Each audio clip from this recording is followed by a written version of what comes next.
I honestly feel honesty is the best policy. This woman here, perched palely on the edge of the sofa, has rampaging bad salmon-related food poisoning. So she may have to cut and run in every sense of the word. So thank you so much for coming along. I appreciate it. And so we always have themes. We like themes because we're a bit OCD. Everybody's got to have letters after their name now. And you're medics. Now you hide the fact that you're a medic. Yes. Well, until this year. Why? I felt like... so I started off in the industry as an actor. I went to drama school, and then when I was at drama school, one of my teachers said, "You will need another job as a performer to pay the bills. You will need it." And that was very optimistic of her. Yeah, right. And no performer can survive 100% without another job. So you need one. And I thought, don't be silly. I don't need one, but I did. And then I was like, I definitely did. And I thought, well, if I need to have another job, I've always wanted to be a doctor. Can I be a doctor as well? But I quite quickly realised it sort of confused people. And I felt like, just for me, I felt like in order to be legitimate in both spaces, I needed to keep them quiet. So I had a... Okay. I just felt like it confused people, so I thought it's easier if I keep things separate, keep things simple, keep things separate. But of course, it wasn't simple. It was incredibly complicated, and it's been a really great topic for a show. Yeah. But I felt so it wasn't an amazingly kept secret, and there were leaky taps, and there was a director who I used to work with all the time, and then she found out through someone else that I was a doctor, and then she never used me again. And equally, I had bosses at my work who would kind of question my commitment to medicine, and I found that frustrating because I was jumping through all the other hoops that everyone else was jumping through. And I had one boss who threatened to refer me to the GMC and have me struck off. Has he heard of Adam Kay? It was, yeah, well, he doesn't have a licence, but he gave up his licence to... Did he? He gave up his licence, yeah. So the media whore that he is. But I mean, there's been the good, so many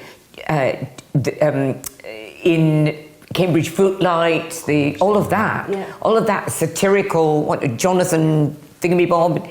It's not a bad fit. You know, the medicine and comedy. Yeah, no, it's great, and I really want to stress sitting next to Benji that I felt like this was for me. It was personal to me. What I felt was what I needed to do to be legitimate in both spaces, but other people don't need to do that. I mean, never need to do that. Also, you can just wake up one morning and go, I want to be a stand-up comedian, and then get an open spot and do it. Yeah. And if you're lucky, boom. Yeah. You cannot just wake up and go, I really want to be a doctor, turn up at a hospital ward and diagnose someone. No.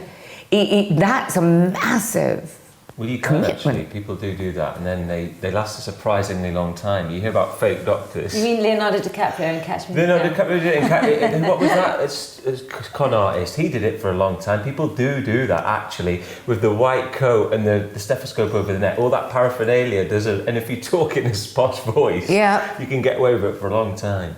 That I do know now. You've said that, and indeed, some of the doctors that you see. You think, I don't know what university you went to, but I'd get my money back if I were you.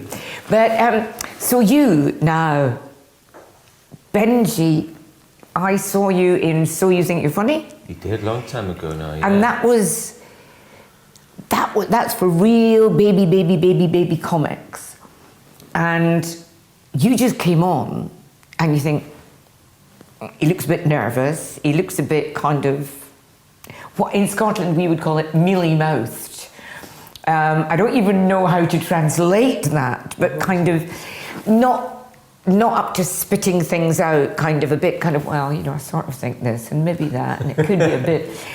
You're brilliant. Oh, thank you. I mean, from the word go. I think, you know, it's when neither of you are obstetricians, but you know, if a baby comes out and it's just perfect and it sits up and says mama, you were that baby, minus obviously the excruciating pain, the cord cutting, the goo and the blood.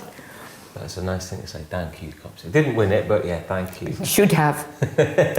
So what took you into comedy? I think it's not a coincidence I went into comedy around the time I chose to specialise in psychiatry, because psychiatry is being essentially around a lot of human misery a lot of the time. And you do need, you know, psychiatrists have notoriously bad mental health themselves, because that stuff can stick to you, obviously. And the people attracted to psychiatry usually have complicated pasts themselves. Yeah. So can I just say, can you see what I mean about the yeah, so psychiatrists are like around a lot of miserable people all the time. You don't come across as effervescent and hilarious. no, I'm definitely not effervescent. But I was just thinking you sounded very charming. Charming, gosh, yes. I'll go with charming rather than, yes. Thank you. And that, no, anyway, sorry, carry on, I interrupted. Hopefully got the energy of a psychiatrist. Yeah, so I think I probably went into it to offset the darkness, to find some lightness, to offset the darkness. Oh God, you came to the wrong place, didn't you? Bloody hell, stand-up comedy. Stand-up comedy, yeah. I know, it's probably a bad combo, because comedians have got bad mental health themselves, so I'm not sure what it means being a psychiatrist comedian, but... I know, I don't... And I mean, now, you must be... now that there is I call it a fashion, because I'm an old-fashioned, working-class Scottish woman. There's an obsession with having some kind of mental health diagnosis. Otherwise, you're just not one of the boys, or girls, or non-binaries, or whatever. But have you looked through the brochure this year? The number of me and my brave struggle against, you know, ADHD, OCD, ABCG, in a way that you don't really get, you know, my terrible struggle against, I don't know, gastric flu, food poisoning, bad headaches, athlete's foot. There's a kind of a romance, of course, yeah, that goes with the psychiatric there is at the world. moment.